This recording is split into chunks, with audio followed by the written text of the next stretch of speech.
নমস্কাৰ আপুনি চাই আছে সুনীল তৰাণ আইটেট ইউটিউব চেনেল আপোনালোক সকলোৱে জানে কাৰণ ইতিমধ্যে বিভিন্ন ধৰণৰ মিডিয়া সোশ্যাল মিডিয়া হওক বা আমাৰ প্ৰিন্ট মিডিয়া হওক বা আমাৰ যি ডিজিটেল মিডিয়া তাত এটা নিউজ ভাইৰেল হৈ আছে আৰু সেই নিউজটো হৈছে কি অসমৰ শিক্ষা বিভাগত প্ৰায় ৩২,০০০তকৈ অধিক শিক্ষকৰ পদ খালী আছে আৰু ইয়াৰে প্ৰায় 13,754টা ভ্যাকেন্সি এলিমেন্টাৰি এডুকেশন অৰ্থাৎ প্ৰাথমিক শিক্ষা বিভাগতে খালি আছে অৰ্থাৎ এলপি ইউপি সেকশনত প্ৰায় 13,754টা ভ্যাকেন্সি খালি আছে আৰু এই ভ্যাকেন্সি সমূহ 2026 বৰ্ষতে এডভাৰটাইজমেন্ট আউট কৰিব অসম চৰকাৰে আৰু এই এডভাৰটাইজমেন্টবোৰৰ আপোনালোকে যদি নিযুক্তি লাভ কৰিবলৈ বিচাৰে বা আপোনালোকে যদি চাকৰিটো ল'ব বিচাৰে তেতিয়াহলে আপোনালোকে কোৱালিফাই কৰিব লাগিব সিটেট 2026 হয় যিসকলে সিটেট পাস কৰিব তেওঁলোকেহে এই পদসমূহৰ কাৰণে আবেদন বা এপ্লাই কৰিব পাৰিব যেহেতুকে আজি কেইবছৰ ধৰি অসম চৰকাৰে আসাম টেট অনুষ্ঠিত কৰা নাই তেনে ক্ষেত্ৰত সিটেট শিক্ষাৰ্থীসকলকে বেছিকৈ প্ৰাধান্য দিয়া হ'ব তেনে ক্ষেত্ৰত আপোনালোকে এই ৩-৪ মাহৰ ভিতৰত এই সিটেট এক্সামৰ কাৰণে আপোনালোকে প্ৰিপাৰেচন চলাব লাগিব তাৰ আগতে মই আপোনালোকক জনাই দিব বিচাৰো সিটেট 2026 এটা নতুন পদ্ধতিত তেওঁলোকে কণ্ডাক্ট কৰিবলৈ গৈ আছে অৰ্থাৎ সিটেট 2026 তেওঁলোকৰ যে এলিজিবিলিটি ক্ৰাইটেৰিয়া সেই এলিজিবিলিটি ক্ৰাইটেৰিয়াটো মই আপোনালোকক জনাই দিছো যেহেতুকে অকন কিছু চেঞ্জেছ আহিছে সো মই আপোনালোকক জনাই দিব বিচাৰো যে সিটেট 2026 বৰ্ষত যিসকল পাৰ্চুইং শিক্ষাৰ্থী আছে তেওঁলোকো আনকি এই সিটেট 2026 সেপ্টেম্বৰ মাহত হ'বলগীয়া এই সিটেটত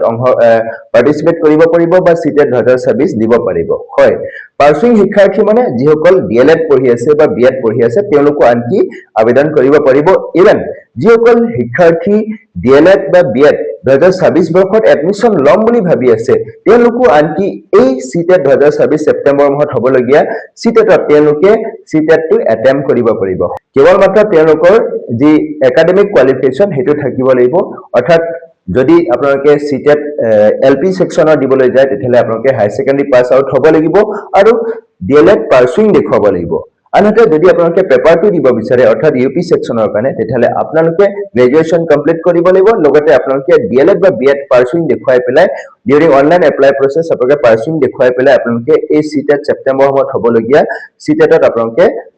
অংশগ্ৰহণ কৰিব পাৰিব হয় কেৱল মাত্ৰ আপোনালোকৰ সদিচ্ছাৰ প্ৰয়োজন কেৱল মাত্ৰ আপোনালোকৰ ভাল প্ৰিপাৰেচনৰ প্ৰয়োজন কেৱল মাত্ৰ আপোনালোকক ভাল ষ্টাডি মেটেৰিয়েলছৰ প্ৰয়োজন যেহেতুকে সিটেটৰ ওপৰতে আপোনালোকৰ যেটো শিক্ষক নিযুক্তি প্ৰক্ৰিয়া সম্পন্ন কৰা হয় সিটেটৰ মাৰ্কছক বেছিকৈ প্ৰাধান্য দিয়া হয় যেহেতুকে আপোনালোকে জানে যে এলপি সেকশনত যদি আপোনালোকে নিযুক্তি লাভ কৰিবলৈ বিচাৰে তেতিয়াহলে প্ৰায় 85% মাৰ্কছ সিটেটৰ মাৰ্কছৰ পৰা তেওঁলোকে এড কৰে হয় সিটেটৰ মাৰ্কছ যিমান আপুনি লাভ কৰিব তাৰ 85% মাৰ্কছ আপোনাৰ মেৰিট লিষ্টত আপোনাৰ স্কোৰটো যোগ হ'ব ঠিক তেনেধৰণে আপুনি যদি ইউপি সেকশনত আবেদন কৰে তেতিয়াহলে আপোনাৰ প্ৰায় 80% মাৰ্কছ অৰ্থাৎ সিটেটৰ 80% মাৰ্কছ আপোনাৰ মেৰিট স্কোৰত বা মেৰিট যেটো আপোনালোকৰ মেৰিট যেটো স্কোৰ আছে সেই স্কোৰত আপোনালোকৰ যোগ হ'ব হে সিটেটৰ মাৰ্কছটো আপোনালোকৰ কাৰণে আটাইতকৈ গুৰুত্বপূৰ্ণ মাৰ্কছ হৈ যায় সো হেতু কাৰণে আপোনালোকে সিটেটটো ভালকৈ প্ৰিপাৰেচন চলাই পেলাই সিটেটটো এটেম্প কৰিব লাগিব যোৱা ফেব্ৰুৱাৰী মাহত যিসকল শিক্ষাৰ্থীয়ে সিটেট দিছে শিক্ষাৰ্থীসকলৰ লগত যোগাযোগ কৰি পেলাই গম পাইছো যে তেওঁলোকৰ যেটো মাৰ্কছ কেৱল মাত্ৰ কোৱালিফাই কৰিছে অৰ্থাৎ 55% মাৰ্কছ পাইছে এসটি এসসি ওবিসি সকলে বা কেৱল মাত্ৰ 60% লাভ কৰিছে সো মই আপোনালোকক জনাই দিব বিচাৰো যে এই 60% মাৰ্কছ বা 55% মাৰ্কছ পালে আপোনালোকে কেৱল কোৱালিফাই কৰিব সিটেট কোৱালিফাই কৰিব কিন্তু শিক্ষক নিযুক্তিৰ কাৰণে আপোনালোকৰ এই মাৰ্কছটো সাফিচিয়েন্ট নহয় আপোনালোকে তাতকৈ ওপৰত মাৰ্কছটো পাব লাগিব হে আপোনালোকে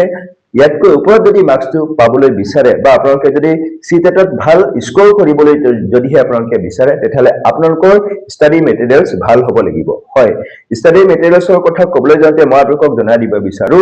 এক্সাম কাৰ্ডৰ যিখিনি বুকছ আছে মই আপোনালোকক স্ক্ৰিনত দেখুৱাই দিছো এক্সাম কাৰ্ডৰ বুকসমূহ আপোনালোকে পাৰচেজ কৰিব পাৰে য'ত আপোনালোকে ইংলিছ মিডিয়াম বা হিন্দী মিডিয়াম বুকসমূহ আপোনালোকে লাভ কৰিব আৰু এক্সাম কাৰ্ড পাব্লিকেশ্যনৰ যিখিনি বুকছ আপোনালোকে যদি ভালকৈ অধ্যয়ন কৰে তেতিয়াহলে দেখিব প্ৰথমতে আপোনালোকে কনসেপ্ট ক্লিয়াৰ কৰায় অৰ্থাৎ এই বুকছখিনি আপোনালোকক প্ৰথমতে আপোনালোকক সম্যক জ্ঞান প্ৰদান কৰিব তাৰ ওপৰত আপোনালোকৰ সেই জ্ঞানৰ ভিত্তিতে তেওঁলোকে এমসিকিউ সমূহ তৈয়াৰ কৰি পেলাই আপোনালোকক বুকছত দি দিছে তেনেধৰণে আপোনালোকক কনসেপ্ট ক্লিয়াৰ কৰি পেলাই আপোনালোকক এমসিকিউ দিয়ে আৰু তেনেধৰণে আপোনালোকে প্ৰিপাৰেচনটো ভালকৈ চলাব পাৰে আৰু একৰ্ডিং টু সিবিএসই অৰ্থাৎ সিবিএসই সিলেবাস যেটো according to A to Z syllabus follow কৰি পেলাই এই এক্সাম কাৰ্ড পাব্লিকেশনে বুকসমূহ তৈয়াৰ কৰিছে আৰু এই বুকখিনি যদি আপোনালোকে এমাজনৰ জৰিয়তে পাৰচেজ কৰে আপোনালোকে মোৰ কোড ইউজ কৰি পেলাই অৰ্থাৎ সুনীল কৰণ A to Z ৰ কোড ইউজ কৰি পেলাই আপোনালোকে আপ টু 30% ডিসকাউন্ট লাভ কৰিব পাৰে যদি আপোনালোকে সিটেটত হাই টু হাই স্কোৰ কৰিব বিচাৰে তেতিয়াহলে এক্সাম কাৰ্ডৰ বুকছখিনি আপোনালোকক নিশ্চয়কৈ সহায় কৰিব আৰু এক্সাম কাৰ্ডৰ বুকছ পাৰচেজৰ যি লিংক মই ডেসক্ৰিপচনত দি থৈছো আপোনালোকে এই লিংকৰ জৰিয়তে বুকছখিনি পাৰচেজ কৰিলে মোৰ কোড ইউজ কৰি পেলাই আপোনালোকে আপ টু 30% 25% ডিসকাউন্ট লাভ কৰিব হয় মই আপোনালোকক জনাই দিব বিচাৰো যদি আপোনালোকে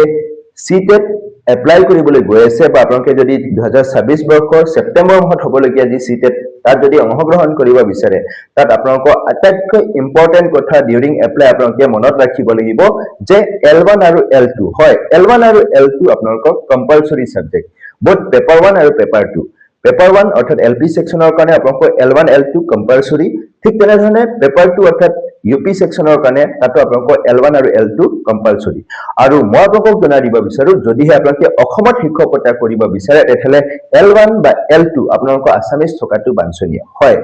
both paper 1 and paper 2 আপনি যদি দুটা পেপাৰ দিব বিচাৰে তেতিয়াহলে L1 নতুবা L2 অৰ্থাৎ ল্যাঙ্গুৱেজ 1 বা ল্যাঙ্গুৱেজ 2 তাৰে যিকোনো এটা আপুনি আসামিজ চুজ কৰিবই লাগিব হয় অসমত আসামিজ মিডিয়াম স্কুল বিলাকত যদি আপুনি শিক্ষকতা কৰিব বিচাৰে তেতিয়াহলে L1 বা L2 তাৰে যিকোনো এটা আসামিজ চোৱা বাঞ্ছনীয় আৰু আসামিজ লোৱাৰ পাছত আপুনি যিকোনো এটা হিন্দী ল'ব পাৰে বেংগলী ল'ব পাৰে বা আপুনি ইংলিশ ল'ব পাৰে তেনেধৰণে পেপাৰ 2 ক্ষেত্ৰতো আপুনি বা ইউপি সেকশনৰ কাৰণেও আপুনি L1 আৰু L2 কম্পালসৰি তাৰে যিকোনো এটা আসামিজ ল'বই লাগিব L1 হওক বা L2 হওক আপুনি আসামিজ ল'বই লাগিব তেতিয়াহে আপুনি অসমত আসামিজ মিডিয়াম স্কুলৰ কাৰণে এলিজিবিলিটি লাভ কৰিব অন্যথা আপুনি